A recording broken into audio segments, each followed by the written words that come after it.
Piraiba filamentosum ini adalah jenis catfish terbesar di Sungai Amazon dan ikan ini adalah salah satu dari 7 jenis catfish yang dapat memakan manusia. Di video ini gue akan jelasin secara singkat mengenai ikan Piraiba filamentosum. Di hobi ini ada 2 jenis Piraiba yang beredar di pasaran. Pertama itu adalah Piraiba capapretum atau yang sering dibilang false Piraiba. Nah, berdasarkan Seriously Fish, berdasarkan website ini, ikan ini hanya dapat mencapai ukuran sekitar 90 hingga 100 cm. Dan yang kedua itu adalah Piraiba filamentosum atau the real Piraiba. Nah, untuk Piraiba filamentosum, ikan ini dapat mencapai ukuran 250 cm di alamnya. Nah, ini ada sedikit cuplikan video Piraiba filamentosum yang ditangkap di alam dan panjangnya itu mencapai 235 cm.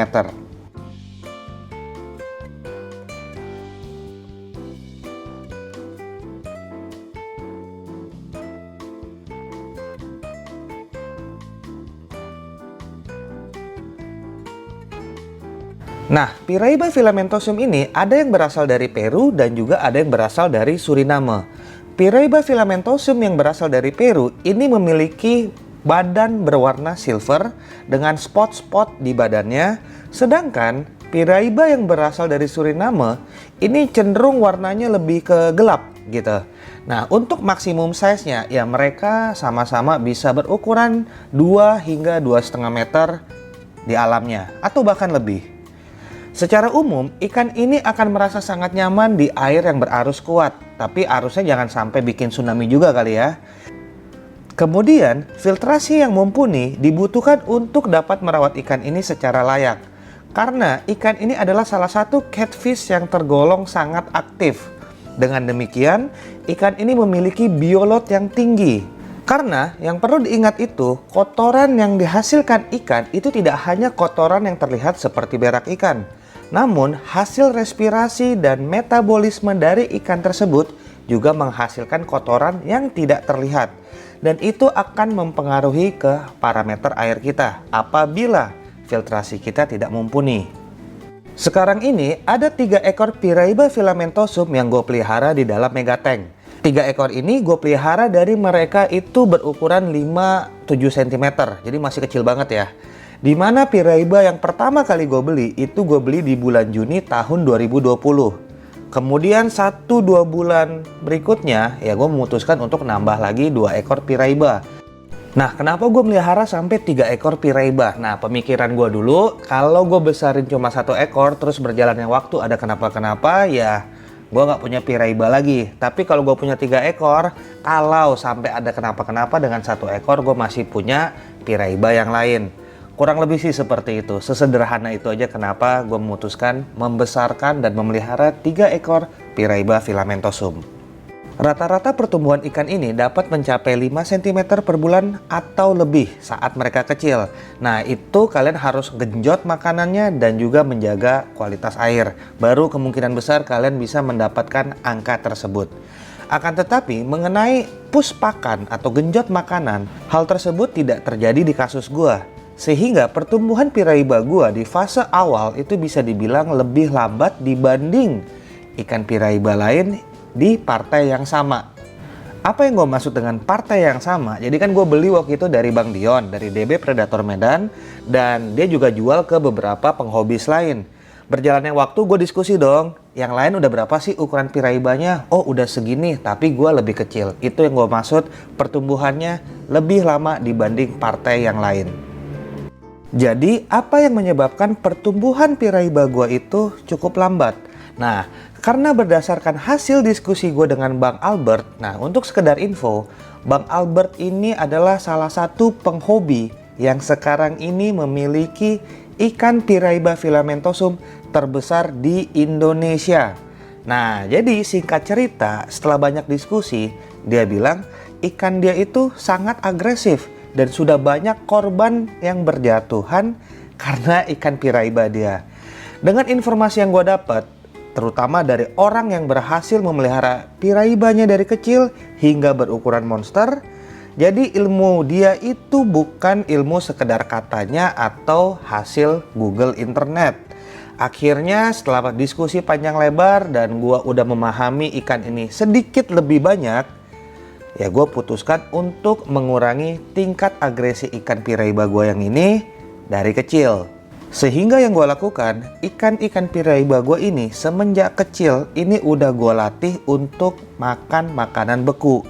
Dengan gue melakukan apa yang gue lakukan, insting predator mereka itu dan tingkat agresinya dapat berkurang. Ini juga merupakan hasil kesimpulan gue setelah diskusi dengan banyak banget penghobi, baik itu penghobi di Indonesia ataupun saat gue kemarin ke Amerika.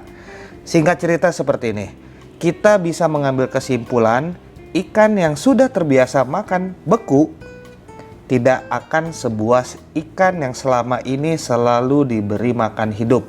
Akan tetapi, untuk dapat melatih ikan ini mau makan beku sedari kecil, itu juga memerlukan kesabaran dan gua harus puasain sering banget ini.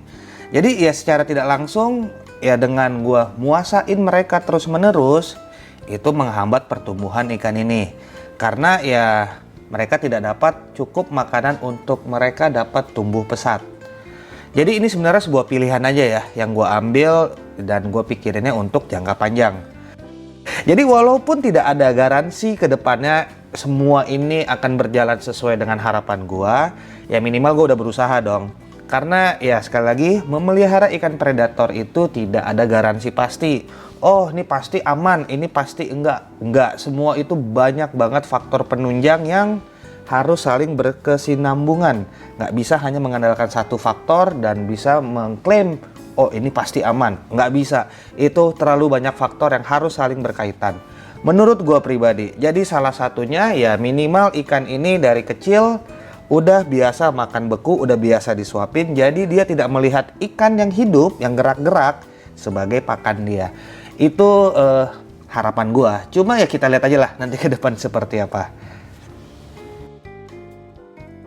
Saat gue masukin piraiba ini ke dalam megatank, yang terbesar itu berukuran sekitar 53 cm dan 2 ekor lagi itu masih berukuran sekitar 45 cm. Namun, selang beberapa bulan berada di dalam megatank, pertumbuhan mereka itu melejit luar biasa. Estimasi gue yang terbesar sekarang ini berukuran sekitar 70 cm dan 2 lagi ini juga mendekati 70 cm. Sehingga kalau gua rata-ratain pertumbuhan mereka di dalam megatank ini kurang lebih di 4 cm per bulan di ukuran sekarang ini. Nah, apa yang membuat pertumbuhan mereka dapat secepat ini? Menurut gua pribadi itu ada 4 faktor. Yang pertama, area yang mereka tempati. Megatank ini sangat luas untuk mereka. Kedua, jumlah pakan yang gue beri itu lebih dari cukup. Nah, yang ketiga, parameter air di megatank ini gua rasa cukup baik untuk mereka. Nah, yang keempat itu adalah mengenai tingkat stres. Karena kalau ikan stres, dia juga nggak bakal aktif, nggak bakal makan banyak dan lain-lain. Sehingga itu dapat mempengaruhi pertumbuhan mereka. Sedangkan di dalam megatank ini, gue perhatikan tingkat stres mereka itu sangat minim. Jadi mereka sangat nyaman berada di tempat ini dan dari semua kebutuhan mereka terpenuhi. Jadi harapan gua Piraiba filamentosum yang ada di megatank ini bisa mencapai ukuran minimal 1 meter sebelum akhir tahun 2022 ini. Dan jangka panjangnya moga-moga bisa menjadi Piraiba filamentosum terbesar di Indonesia. Ya kita boleh dong punya goal gitu kan. Sekali lagi, hidup dan hobi juga harus punya tujuan. Nah inilah tujuan gue. Gimana caranya Piraiba gue ini harus bisa gede banget. Oke, jadi itu aja yang bisa gue share ke kawan-kawan semua. Semoga video ini sedikit banyak dapat bermanfaat. Dan see you guys in my next video. Bye-bye.